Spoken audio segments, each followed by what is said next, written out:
Bonjour à tous, aujourd'hui je vais vous montrer comment réaliser ce casque audio en 3D. C'est parti!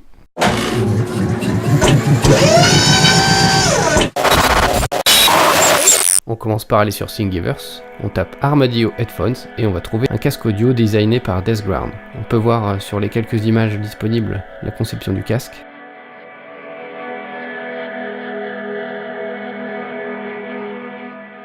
Ensuite on va aller sur le site du designer où on pourra trouver un cordon audio stéréo, des haut-parleurs, un cordon audio stéréo avec un kit main libre téléphone et puis les mousses pour le casque. Ensuite on lance l'impression en deux parties, une première avec les pièces qui nécessitent des supports.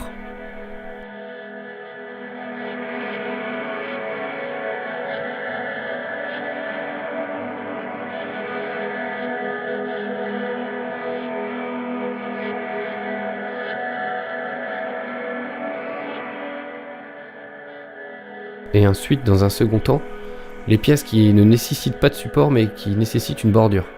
C'est des toutes petites pièces et si elles n'ont pas de bordure, elles vont finir par tomber et l'impression sera ratée.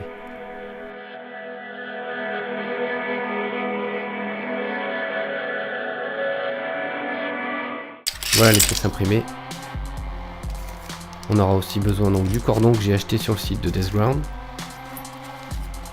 Des haut-parleurs que j'ai acheté sur un autre site. De toute façon, je vous mettrai les liens dans la description comme d'habitude.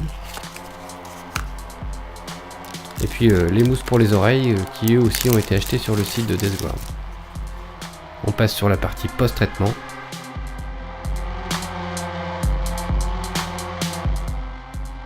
Et assemblage.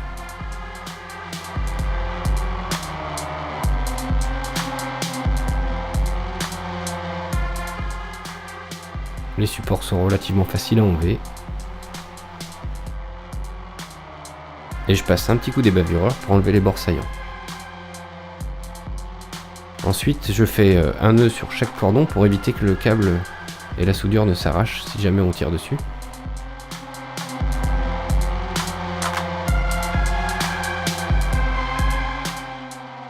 On peut aussi utiliser d'anciens écouteurs avec option main libre pour téléphone, en coupant les écouteurs et en soudant les fils sur les nouveaux haut-parleurs.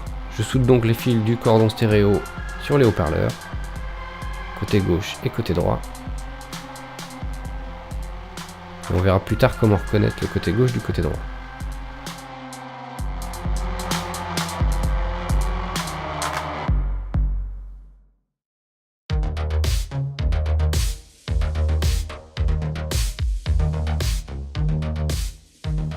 Après on installe le premier haut-parleur dans la première cup. C'est plutôt bien ajusté. Et après si vous voulez mettre un peu de colle à chaud pour assurer le coup, vous pouvez très bien le faire mais je pense qu'il n'y en a pas besoin. On installe la première mousse sur la grille et on vient la visser sur la cup. On fait la même chose pour l'autre côté.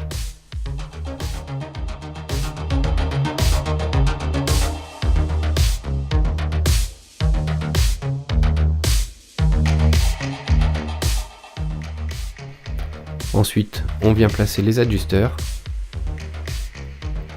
les cups, et on vient mettre le plug, donc le petit clip, pour que tout ça se tienne.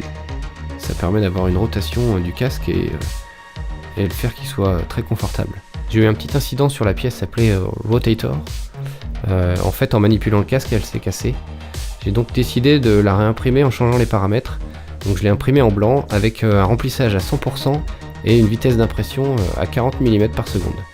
Pour avoir vraiment une pièce précise, imprimée précisément et très robuste. Donc je remplace sur les deux côtés. Je réalise un petit test de mise en contrainte du casque, je tourne un peu dans tous les sens et ça a l'air de tenir.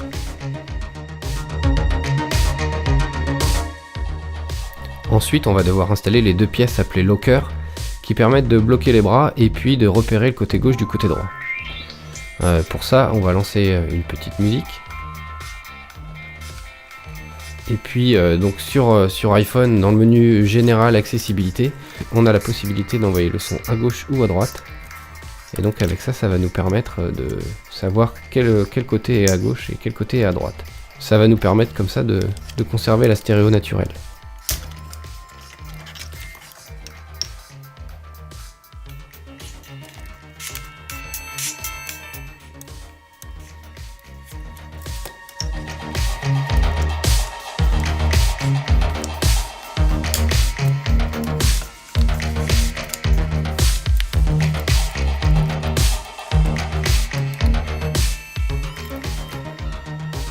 Voilà, le casque est terminé, on va lui faire une petite touche de déco avec du Posca blanc où je vais retracer le logo qui est imprimé sur les côtés en blanc pour qu'il ressorte et qui donne une touche un peu plus design au casque.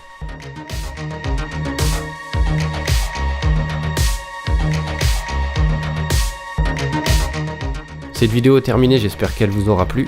Prenez soin de vous, portez-vous bien et n'oubliez pas, c'est en faisant qu'on apprend.